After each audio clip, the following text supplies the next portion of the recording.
What's up, everybody? You watching NDFX channel here on YouTube. Guys, you know the Cosmic Wonder is one of the greatest content providers here on YouTube, and we cover X-Men mainly on this channel. And guess what, man? He put out a video that we have to watch. Big thank you to the Cosmic Wonder, who is putting out wonderful content. Let's get it. To the channel today, we have a lot of Marvel news to go over because insider Alex Perez from the CosmicCircus.com recently answered a lot of questions on his Discord server about things he knows about Avengers Doomsday. In this, he talked about Kang and Doom and how Marvel kind of changed their plans for Doom, but not really. He also talks in a lot of detail about a big X-Men scene or a big X-Men plot point in Avengers Doomsday, and even talks about the future of the X-Men after Avengers Doomsday. So a lot to break down today. And if you're new and you love Marvel, be sure to subscribe so you don't miss out on any of the latest Marvel news. So we'll start off with what he started off with. He was asked a question about the Kangs and specifically the original plan that Marvel Studios had for the Kangs. So he said, the question says, you once said something about a multiversal loop regarding the Kangs that was going to be a thing. Will that be addressed, or will it be made so that it never involved the Kangs in the first place, or just made into something else entirely? And that's a good question. What this person is referring to is an earlier report a handful of months ago from Alex Perez. He stated that the original plan Marvel Studios had for Kangs and the Avengers and everything, and for Kang Dynasty, was that basically the multiverse was stuck in a loop where you have the big multiversal war, then you basically have the almost complete destruction of the multiverse, and then somebody wins. They seclude their universe and they try to just maintain it the best they can, cut off the branch timelines.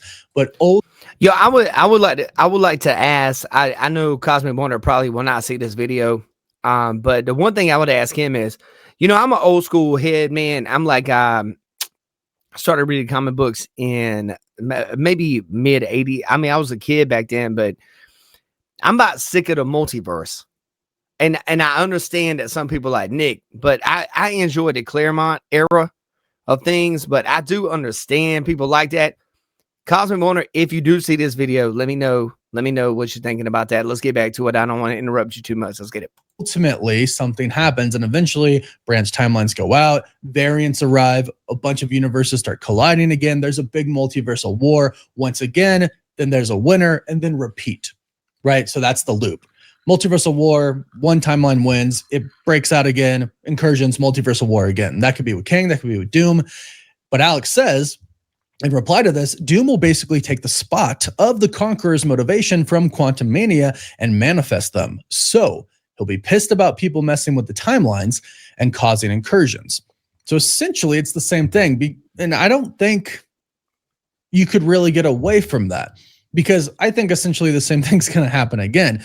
We're going to go into Avengers Secret Wars with Doom winning, with only Battleworld existing. So essentially one universe exists. From there, they'll defeat him. And if it's like the comics, they'll use Franklin and they'll use Reed and maybe some other people. What's up, everybody? You watching NDFX here on YouTube. Guys, let me know in the comments. Guys, who would win between Dr. Doom and Kang? Let me know in the comments. Let's jump back into this wonderful explanation by the Cosmic Wonder. And they'll try to start to restore the multiverse. So with the restoration of the multiverse, inevitably is going to come evil variants, people who want to take over the entire multiverse, and then incursions will happen once again. So I think we still will be stuck in that loop unless the Avengers can figure out a way to end that loop. How do you think they could end that cycle? I'd love to know your thoughts in the comments. But it sounds like basically all the plans that Marvel had for Kang, they're just throwing Doom in there and taking out Kang. It sounds like they went, okay, Kang is not necessarily as big as we want him to be. People don't really know Kang. The story's good. Let's continue with the story, but let's just throw in Dr. Doom and let's make him Robert Downey Jr. That way people will come back to the movie theaters. I mean, it's marketing, right? On another note, man, you got to wrap yourself around people that you can trust, man. Because that person he was involved with, yo, costed him millions and millions and millions of dollars, man. Right, and it's definitely a move. I am excited for him to return, but that was definitely a move. So let me know what you think about that. Them just simply replacing him. I do still like that story of the loop. I think the loop should continue because ultimately I think we should do the multiverse saga again in a bigger and better way. This saga could have been done better. I'm excited to see how it ends though. So the next thing he talks about is the mutants. And this one specifically right here is a pretty big one. He was asked a question that says, what will Magneto's journey be through Doomsday and potentially Secret Wars? As someone who isn't usually portrayed as a hero, his views on the multiversal incursions could potentially be very complex, and I agree with that. But Alex replies with, when we see Magneto again in Doomsday, he finally has the mutant utopia he had always dreamed of. When it's threatened, you know he'll throw hands to protect it. Now, my question would be here. I know it's probably too soon, but they're probably going to, I don't know why the X-Men always does this in their stories. Give them, let's update this. Like Kevin Feige, man, let's update this. Let's put the current, the Krakoa story that is happening in the X-Men comics. Let's get Magneto, Xavier, Apocalypse, Sinister. Bro, I'm asking for way too much right now, but that would be a utopia. Well, at least a utopia for mutants, man. Let's get it. So I love this. I love that Magneto finally has the mutant utopia. What will that be? Well, for starters, we've heard and we've kind of seen, not really too much, but Marvel Studios filming at Windsor Castle, which I think could be the utopia. Because Unbox PhD, who is the person who has been taking all the drone footage of the set of Avengers Doomsday and been giving a lot of information, according to them, we have seen the X Mansion in some of the leaked photos that they have shared.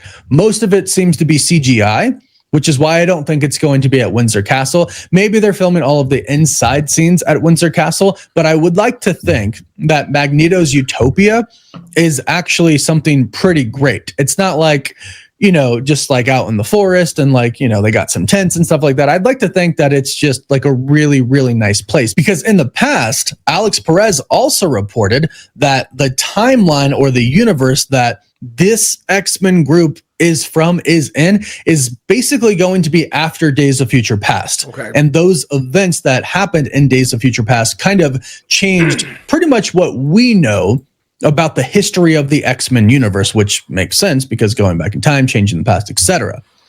So perhaps something happened in this universe, or maybe even Days of Future Past, that led to people actually kind of agreeing with Magneto, and maybe like the president at that time agreed to kind of give them solace, like kind of agreed to leave them alone, give them a piece of land where the mutants. What's up, everybody? If you guys get the opportunity, please subscribe to this channel, NDFX, and also, subscribe to the Cosmic Wonder. This guy is wonderful at breaking this stuff down. Magneto is one of my favorite characters, the most wonderful anti-hero of all time. Xavier embodied MLK.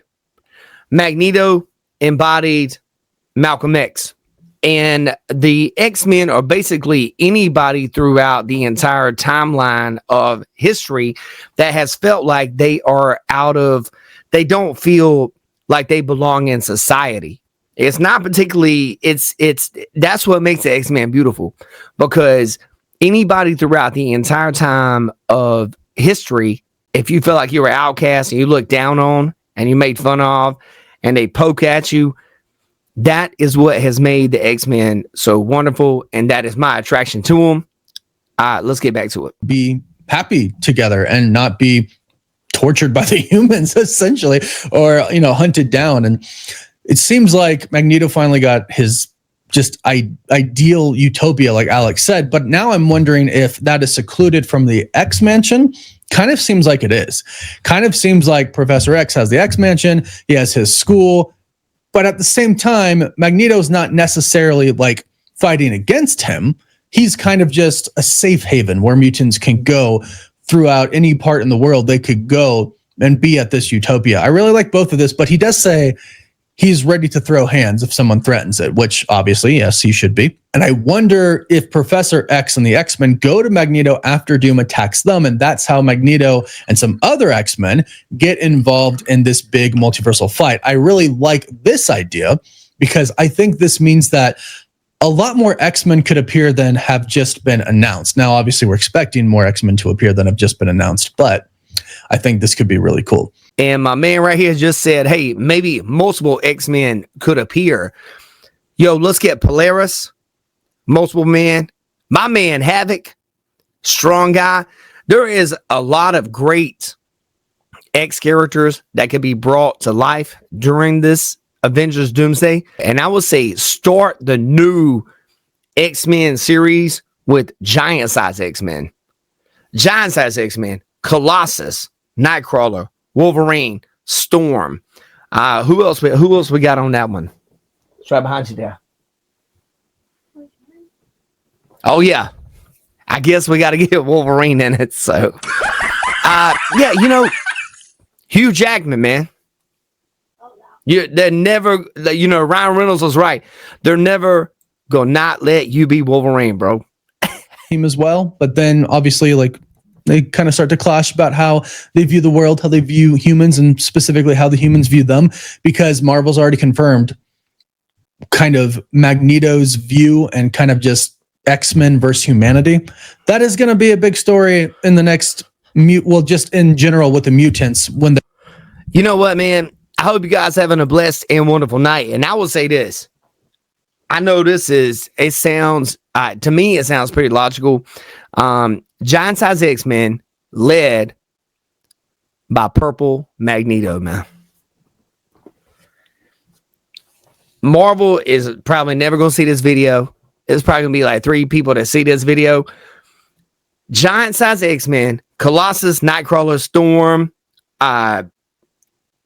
You know what? Let's get Wolverine in there, even though I was bitching about it earlier. But come on, man. Give us somebody. Polaris, Havoc, my guy Havoc. I know I am pushing this, but it is not working. Throw Cyclops in there. Let's do giant size X-Men with Cyclops and led by Magneto. That sounds like a hit to me. Give the fans what they want. Hope you guys have a blessed and wonderful night. My name is Nick. Hey, yo, that's Brittany right there. Hola. And a big what up to Cosmic Wonder.